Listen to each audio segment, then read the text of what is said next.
We witnessed the 24-2 game. We witnessed Kyle Gibson give up approximately 12,000 home runs in 2 innings. And somehow, neither of those were the worst loss of this Orioles season.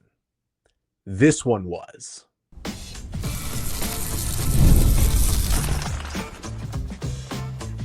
You are Locked On Orioles, your daily Baltimore Orioles podcast. Part of the Locked On Podcast Network, your team every day. Hey there, Orioles fans. Today is Thursday, June 19th, 2025, and welcome back into the Locked On Orioles podcast, part of the Locked On Podcast Network, your team every day. As always, I'm your host, Connor Newcomb. And coming up on today's episode, we will recap one of the most embarrassing Orioles losses I have ever seen. I thought this team had hit rock bottom.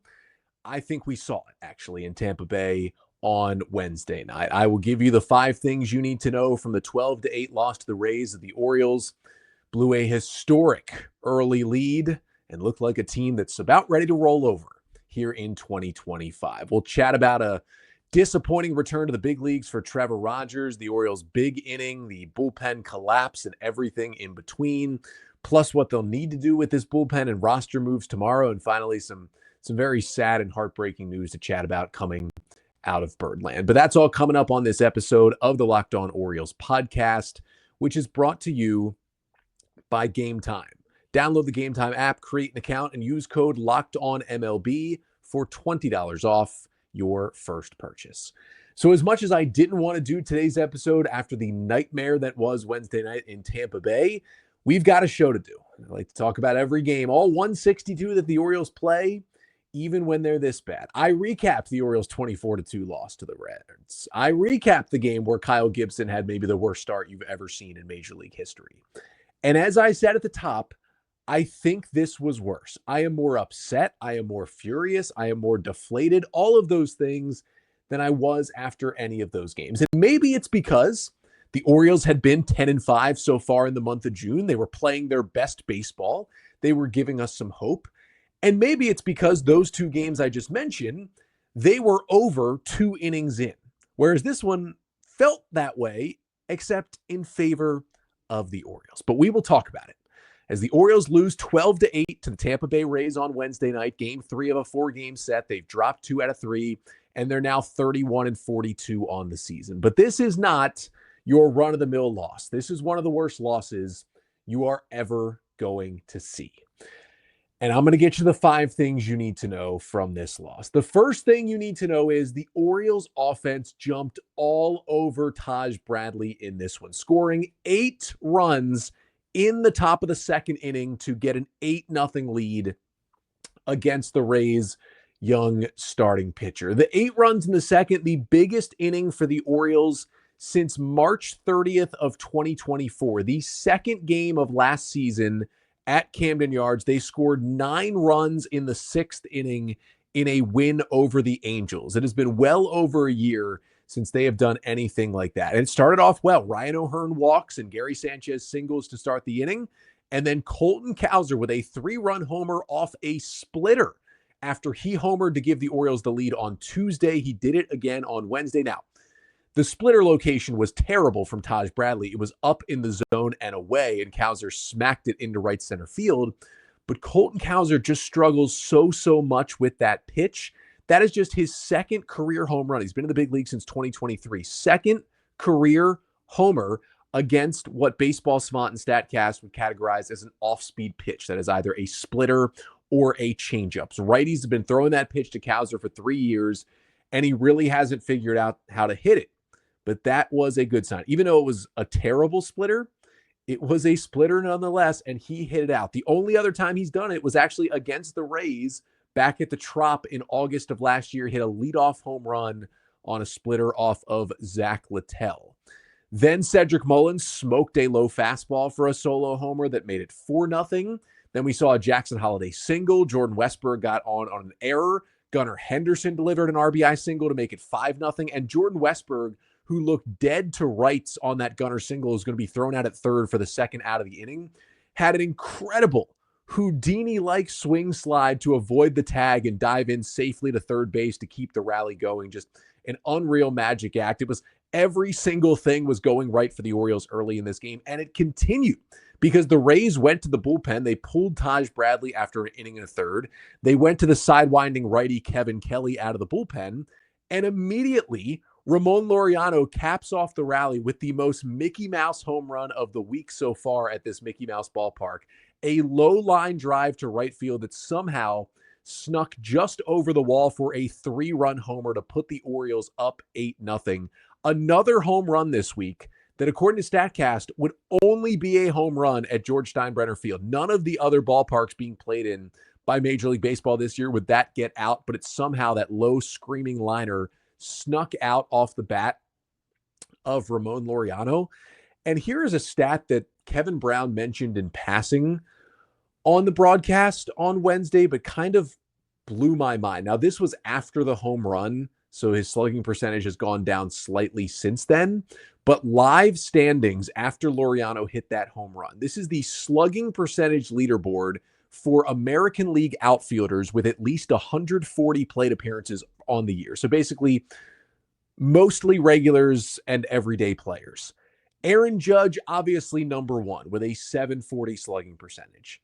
Number 2 in the American League among outfielders is Ramon Laureano with a 526 slugging percentage. Now, of course, he is nowhere close to Aaron Judge, more than 200 points behind, but he is in the number 2 spot. That is how incredible Laureano has been this year, giving the Orioles so much production. Again, hitting 4th in the lineup on Wednesday, and he deserves it the way he's swinging the bat. And it was awesome to see that offensive output, something the Orioles have not done all year with an inning that big. And the Orioles kind of did this to Taj Bradley last year in Baltimore on June 1st. The Orioles got 9 runs on 9 hits on 4 homers in 3 1/3 innings against Bradley in a win over the Rays on that day. They did a little quicker, got him out of the game a little bit quicker in this one. And it all felt good, right? You got to the bullpen in the 2nd inning when there was still another game to be played the next day in this series. You're up 8-0. You're like, all right, we're going to win this game. We're going to tax their bullpen, put us in a good chance to win Thursday and take the series. And then the second thing you need to know from this one is that the offense did absolutely nothing after that. Now, to be fair, right, 8 runs is usually enough to win a ball game. Yeah, they got him in the 2nd inning. They had plenty more time to score, but most nights 8 runs is going to win it. But not in this ballpark and not against this red-hot Rays offense. And you had 7 more innings to do literally anything. And instead, not only did the Orioles not score another run in this game, not only did they not record another hit in this game after the 2nd inning, but the only base runner they had against the Rays bullpen for the remainder of the game was when Colton Cowser was hit by a pitch to lead off the 6th inning. Not even something the Orioles earned like a walk. It was like a bad pitch that got away from him and a hit by pitch. The only base runner they had for the final 7 innings. 8 runs in an inning is amazing. That's a huge offensive outburst. If you can't even get another hit for the next 7 frames, you still have serious issues on this team. And when you're at a ballpark like this, against an offense like this, an 8-run lead sounds nice until it's not. And you got to be able to add on to keep the pressure on. And the Orioles just rolled over and did nothing for the rest of this game.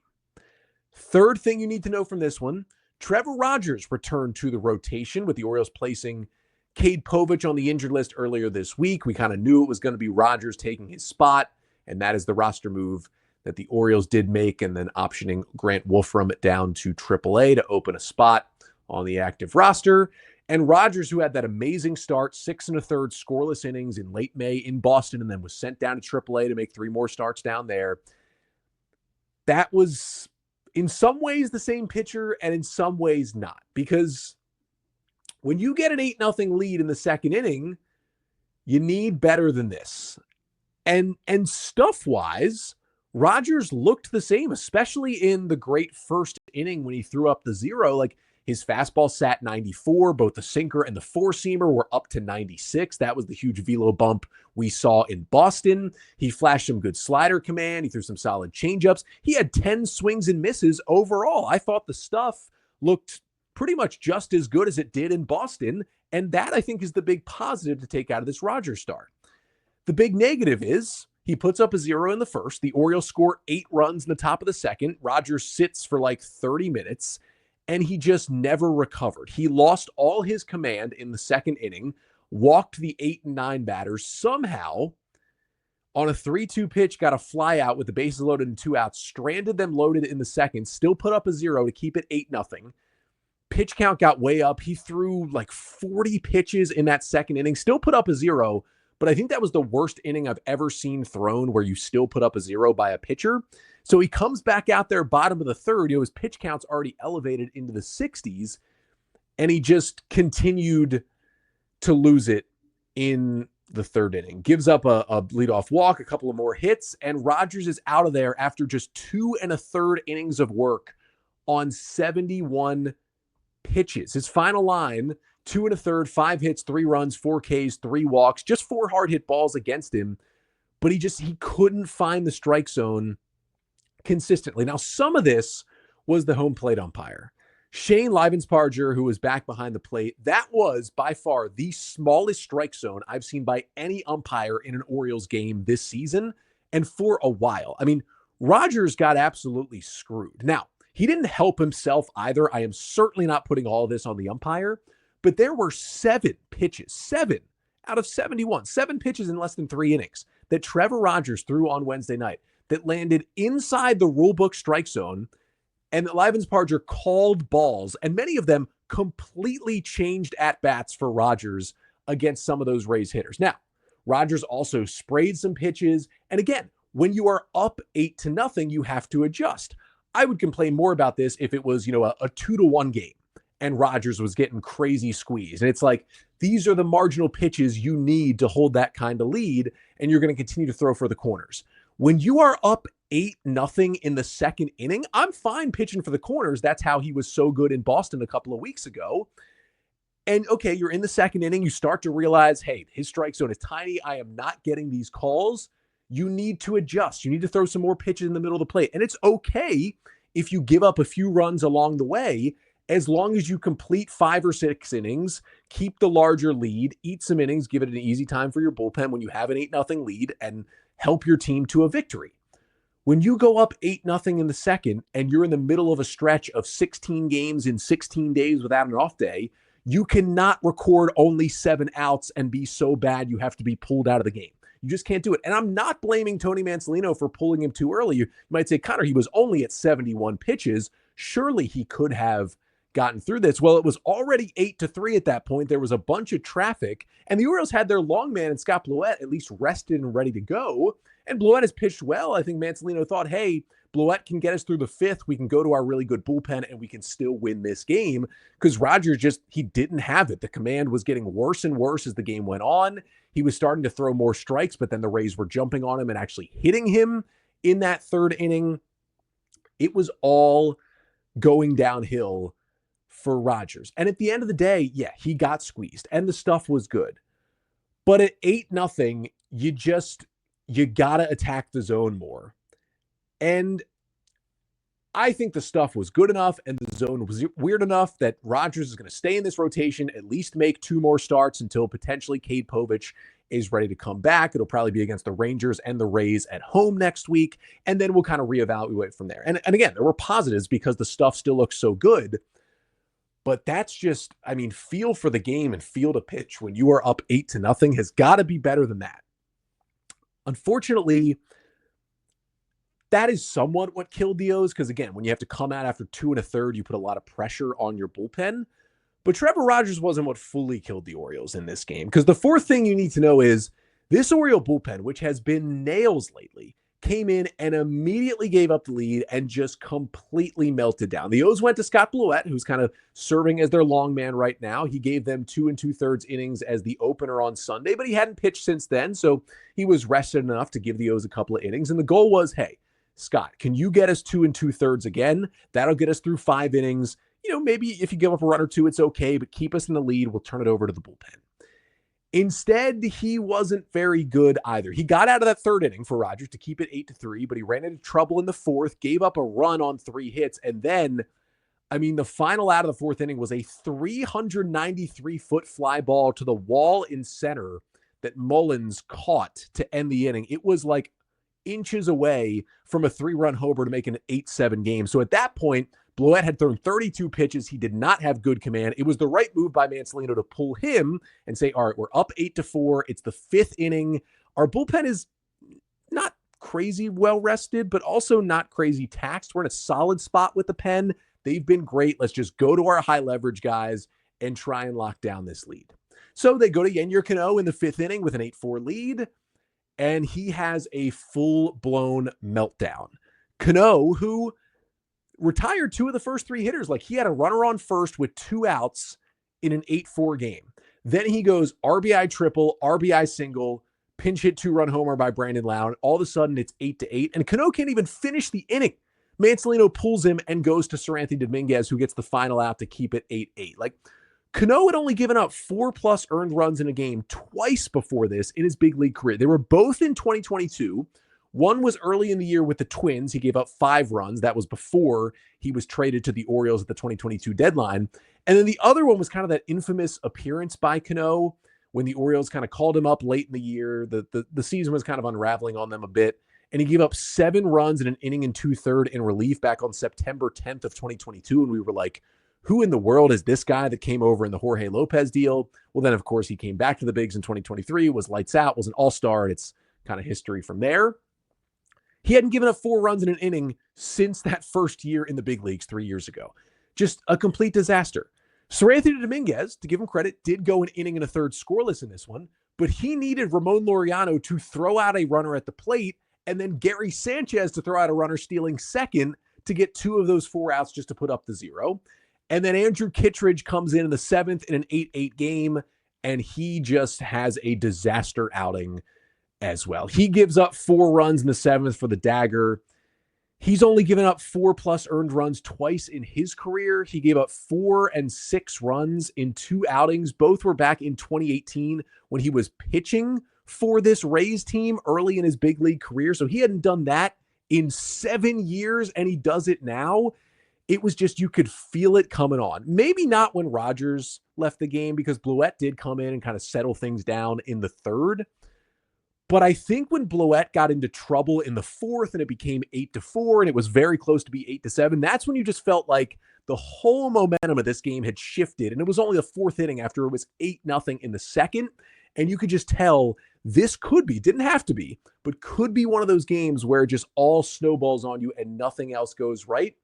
Well, it turns out that was exactly what it was. This is a group of relief pitchers that had given up just 6 earned runs in the entire month of June, tied for the lowest number in Major League Baseball among bullpens. They just gave up 9 earned runs in a single game on Wednesday after 6 all month. I mean, shout out to Brian Baker, who had to pitch the 8th and, of course, goes 1-2-3 to keep it 12-8. And he's looking around like, what were you guys doing? And you can't get too mad at the bullpen. Like, of course they were horrible, but they've been so good. They've been the biggest reason this Orioles team was 10-5 in June coming into Wednesday night. They're one of the biggest reasons why there was some hope again for this team, because this bullpen had been lights out. They were due to have a bad night. Now, you didn't need every single one of them to have a bad night like they did on Wednesday for this to snowball, but it's going to happen. But man, oh man, is this a bad loss. And the 5th and final thing you need to know from the Orioles' disastrous 12-8 loss to the Rays on Wednesday is that I don't think there's any coming back from this.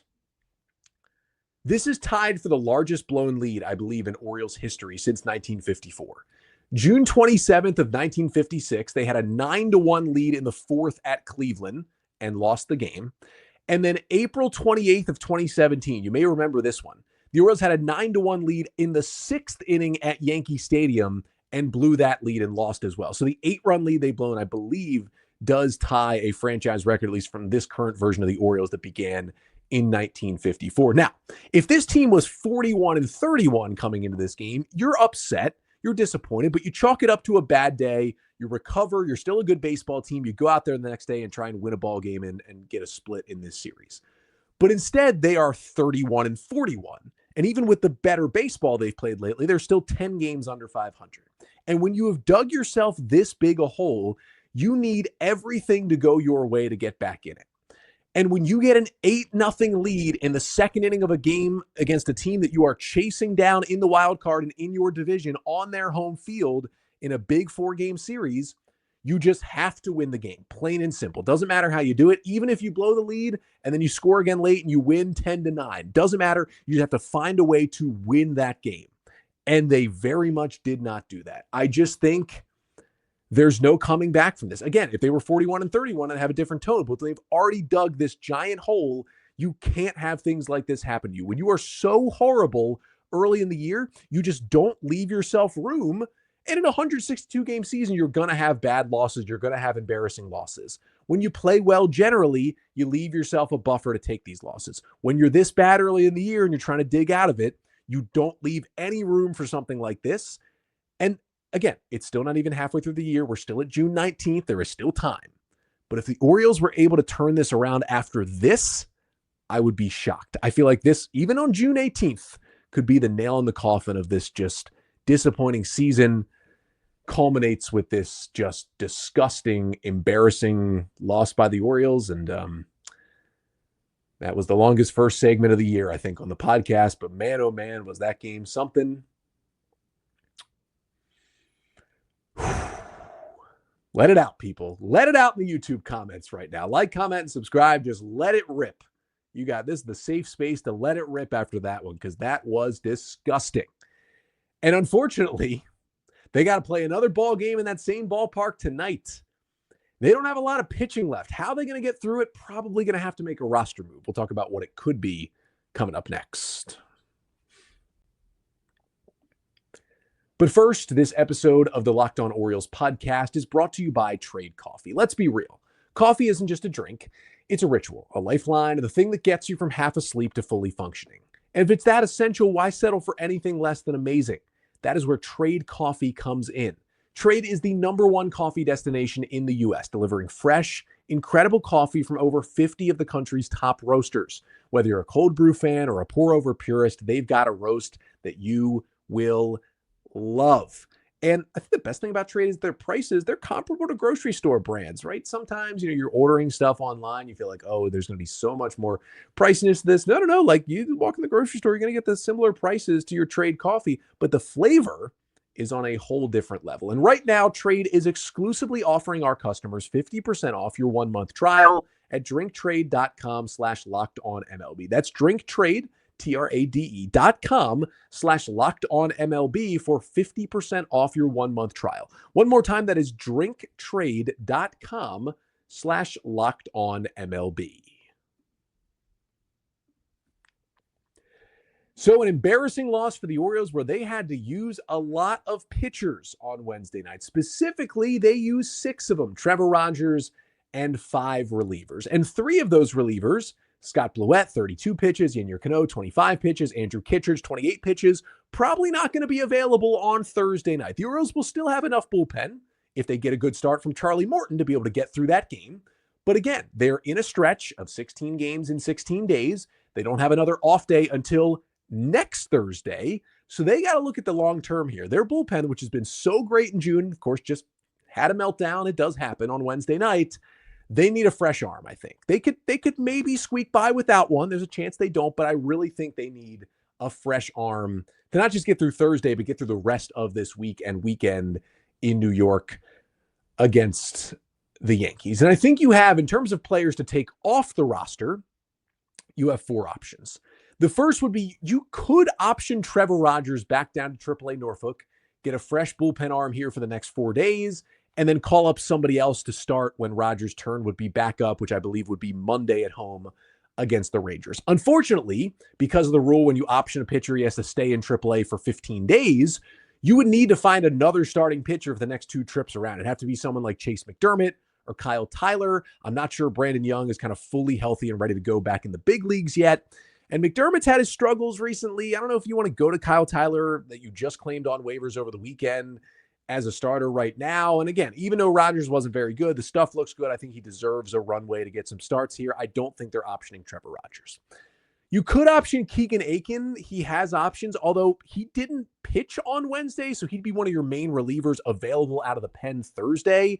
So you'd be putting yourself in a bad spot by taking him off the roster. and you'd lose Aiken for 15 days. I don't think you want to go down to just one left-handed reliever in the bullpen for that long, and Aiken's been good. You could option Yennier Cano, I guess. He does have options, right? He was called up in May of 2023, and he's been in the big leagues ever since then. And even though his outing on Wednesday was a disaster, it was his worst one in 3 years. He hasn't been peak Yennier Cano, but it's still been a good season for him out of the bullpen. He's still been an important reliever to this team. Now, he probably won't be available Thursday, but he'd be good again to pitch Friday night at Yankee Stadium. Do you want to go 15 days without Yennier Cano versus do you think he needs maybe a mini reset? And would it be good for this roster to just send him down and get a fresh arm? What I think they'll do probably is once again DFA Scott Blewett. Again, he threw 32 pitches on Wednesday, worked in long relief on Sunday. He's not going to be available Thursday and may not even be available to pitch Friday. So there's a chance you wouldn't even have him ready until Saturday. You need a fresh arm. And listen, you've already DFA'd Blewett once this year. He went to the Braves for a while, and you were able to get him back on waivers. So if you DFA him again, even if he is claimed by another team, which I think he might be, there's a chance you could bring him back another time later this season. It is a tough call to make, and you may not want to risk losing him again because he doesn't have options, so you have to be placed on waivers, and he has pitched well generally in an Oriole uniform.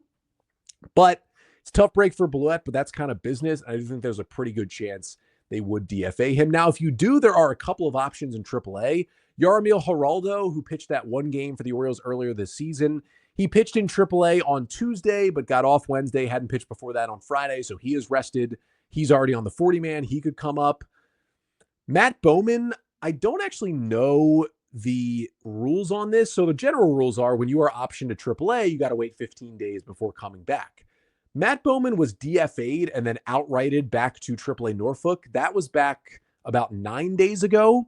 So I don't know if that means he's available because he wasn't optioned. He was outrighted. If he is available, he's probably your number one choice. Now, he did throw 19 pitches on Wednesday night in AAA, so he wouldn't be the freshest arm, but he's kind of their go-to guy. So if he's eligible, he becomes one of the top choices. If he's not, Cianel Perez also pitched Wednesday, but could be an option to bring him back. And then also there is Kyle Tyler, who, we talked about him back on Tuesday's episode. Orioles brought him in on waivers, long relief arm / starter.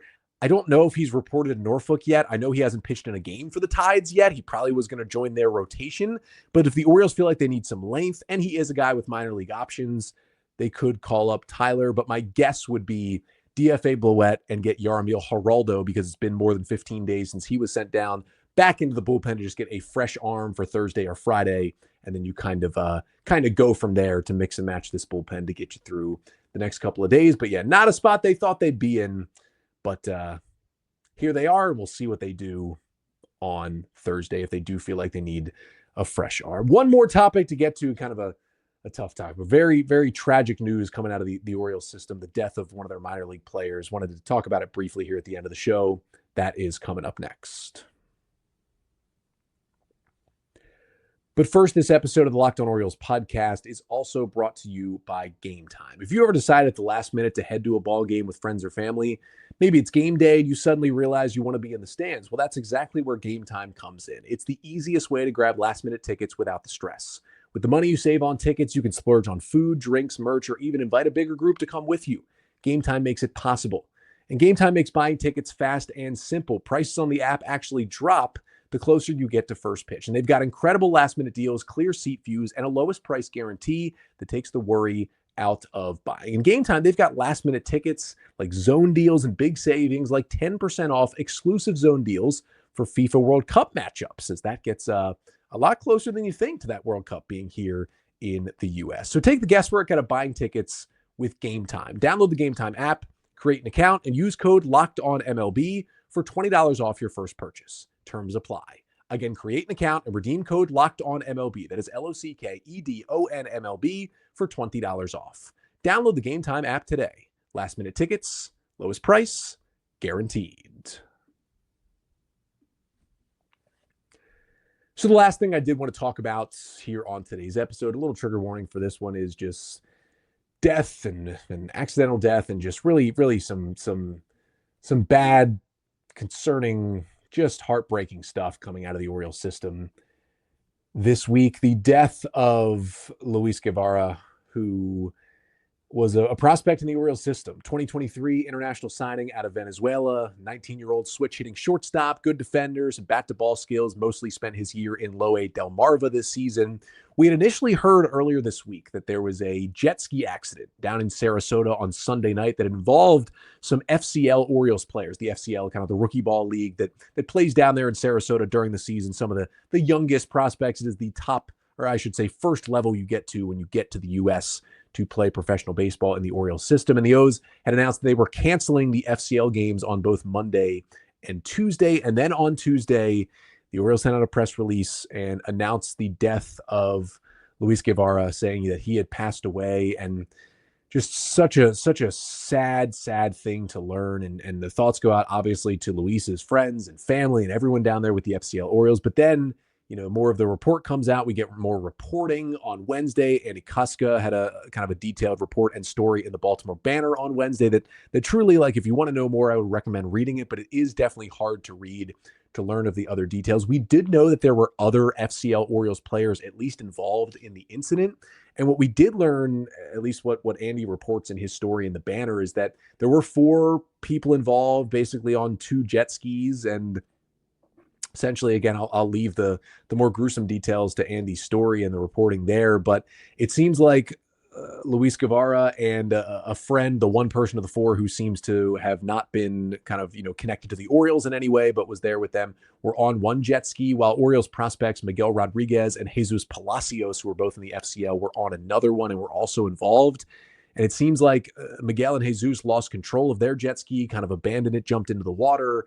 And that led to a collision with Guevara and another man who was also injured and, seems to be getting in not great condition, but is getting treated, at least in the latest update, at the hospital. And we certainly hope that he pulls through. That's Kiever Jose Guillen Retiga, who is in the hospital with serious injuries. And we send the best to him, hoping he can pull through here. But just a crazy incident, just heartbreaking for all parties involved. Guevara, who, got up to Delmarva this year, 24 games at about a 700 OPS. He'd actually filled in for 2 games in Double-A Chesapeake this year, which must have been a cool thing for him. He had been sent back to the FCL back on June 10th. Not really sure for what reason, because he'd spent some time in Delmarva, maybe just to get a bit of a reset, but just heartbreaking news. And then to have these other 2 guys in Rodriguez and Palacios involved. Rodriguez, a 19-year-old, good-looking catching prospect who's on the injured list right now, probably rehabbing in Sarasota, had a pretty nasty-looking injury in Delmarva in April that was going to take him out for a good chunk of time.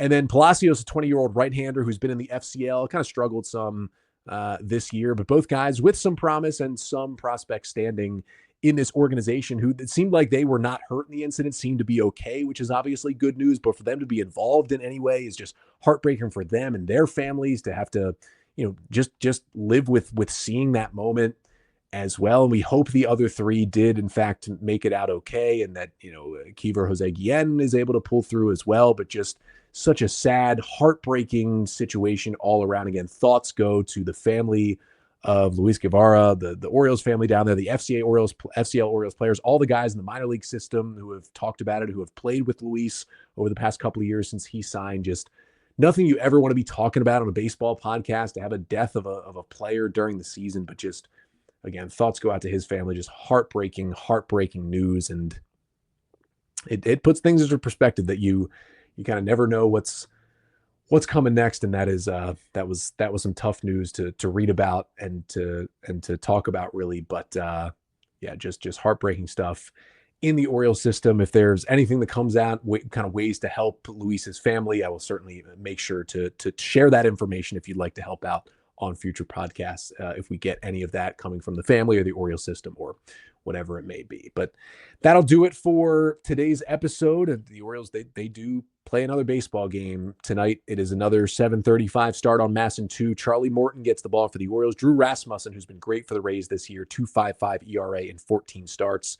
Although he wasn't great in his last start against the Mets, he will go in this one for the Rays. I'll be back on Friday recapping Game 4 of this series. We'll see if the O's some way can rebound from the disaster that was Wednesday night. We'll talk a little bit more about the current state of the roster after the Wednesday night debacle, and then I'll get you ready for Orioles-Yankees in the Bronx coming up this week. And that's on tomorrow's episode. Until then, I'm Connor Newcomb, and this has been the Locked On Orioles podcast, part of the Locked On Podcast Network. Your team every day.